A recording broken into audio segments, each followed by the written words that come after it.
Elijah over here. A couple of rows back. So, what is this like for you, man? I mean, just walking in, massive event, International Fight Week, you're about to make your, just this against Gable Steveson, huge fight for you. What is this like for you? Ultimately, it's a blessing. Elijah over here. Yes, sir. I get an opportunity to shop the world and show them what I already know. We put in a lot of hard work, and I just get to go out there Saturday night, be free, and show it. When you say be free, because you're such an underdog in the fight with the betting odds and everything, is that a chip on your shoulder, or does it kind of feel like you're playing with house money a little bit here? No, I get to play with house money. Like I said, we put in the work these past few months since we found out about the fight, and we got to work things we feel like Gable's strong suits are. So just really working those out and making them play into our favor. And like I said, we get to show the world what we already know, and that'll do with them. So I don't want you to give away game plans or anything, but obviously Gable's fights, there's tape, you can see them all. Yeah. What have you taken away from his fights? Do you feel like he's a little green still? What have you made? How have you reacted to what you've seen from him in the MMA world? Yeah, I mean, anybody coming in, especially a big promotion, the UFC, 3-0, you would be a fool not to call you green. That doesn't mean I'm writing him off. He obviously has tremendous competition experience in the Olympics and collegiate wrestling. But yeah. What will it mean to you? I mean, you already know what you guys have already known, right? You're coming in here, playing with house money. You're aware of what you bring to the octagon. If you go out there and beat Gable Steveson in front of a big crowd like this, what will that mean to you? When I go out there and beat Gable Steveson, I mean, it'll mean the world. My wife's here, or she'll be there. Or my son will be there. Yeah, just to be able to do it in front of my loved ones, the ones that have kind of thugged it out with me this entire fight camp, my coaches, all the ones that believe in me. You know, just being able to show them that the work that they've put in and the belief that they put in me is paying off. That'll mean the world. And last question for me, put the analyst hat on. We got Conor McGregor's big return against Max Holloway in this highly anticipated rematch. What is your prediction for this main event? I mean, I have tremendous respect for both of those guys, but we have to take into account that Conor's had a long layoff. That doesn't mean he hasn't been training, but he hasn't been in the competition setting. And Max has been cranking fights out yearly. You're wanting I would say, Max by decision. Yeah. Gabriel? Hey, Elijah. I did want to ask, I know it didn't go your way, but you did have an official UFC fight. Just what experience did you gain from that? Just going through the experience of a UFC fight week, the process of everything and how it goes, and just the rest.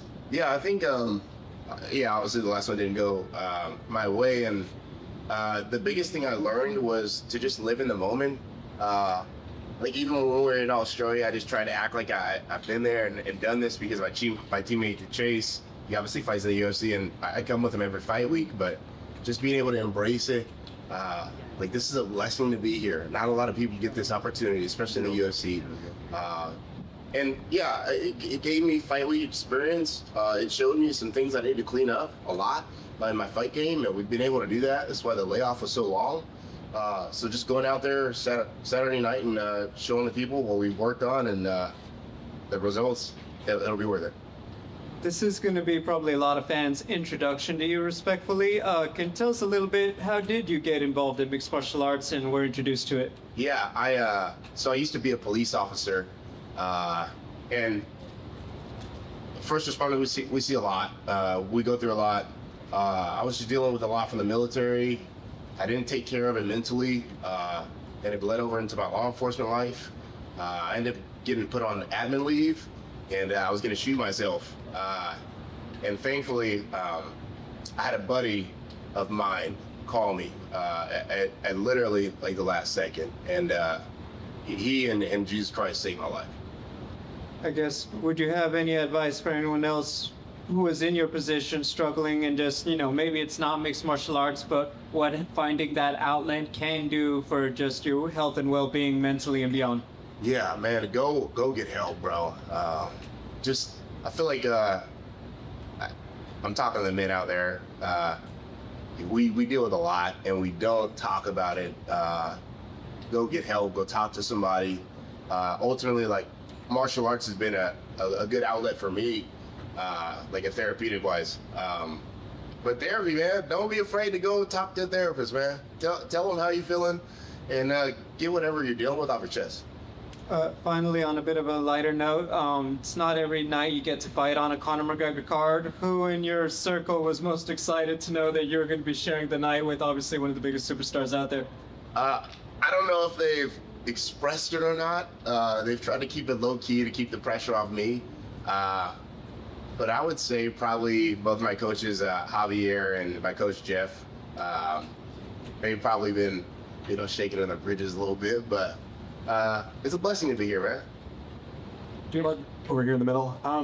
As far as training partners, did you bring anyone in to kind of emulate Gabe? I know obviously it's hard to, get someone that high level, but take me through camp a bit and just who you got to work with. Yeah, so my coach Jeff, so I'm from Seattle, so he kind of gave me the blessing to go down to Arizona and train with Waldo, and so Coach Javier, he'll be in my corner, but getting sparring rounds with Waldo, getting sparring rounds with Tyrell Fortune, who is also an Olympic wrestler.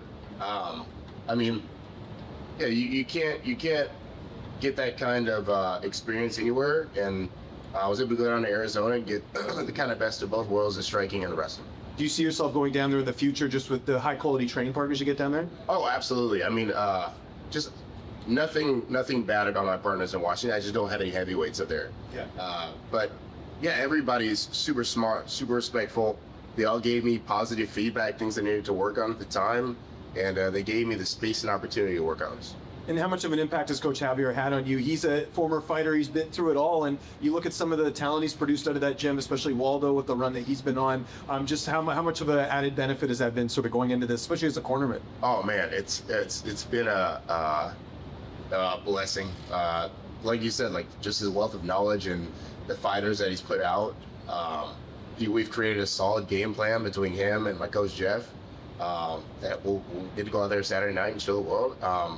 But yeah, it's been a blessing to have him in my corner, and just a friend as well. Elijah, back here. Just obviously, Gable's been sort of a big name in combat for a while. I know that like everyone in America was watching in the Olympics. When did he sort of first come on your radar? And at any point did you watch him? And kind of like, did you watch the Olympics? Go, it'd be great to compete with someone like this one day. So it's funny.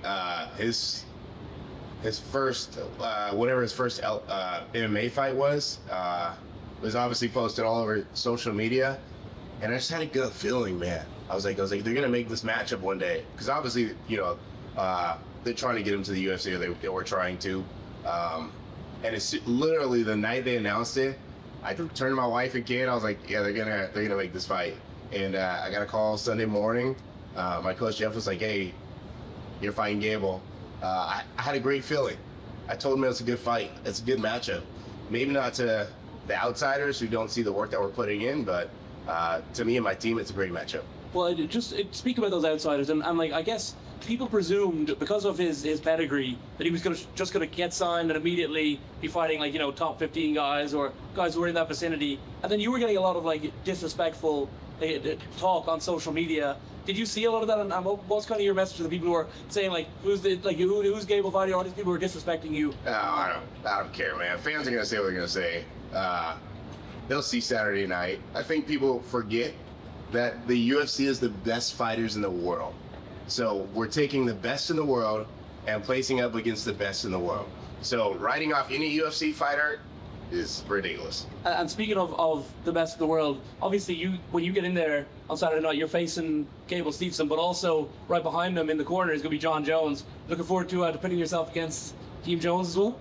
John Jones isn't in the octagon, so it doesn't matter to me, Gable's going to have to make the decisions that he thinks are the right ones in the octagon. Obviously, you have your corners talking to you, but it's fight game is real fast. So things can happen in a split second. So who's in his corner, it doesn't faze me. Thank you. Thank you guys.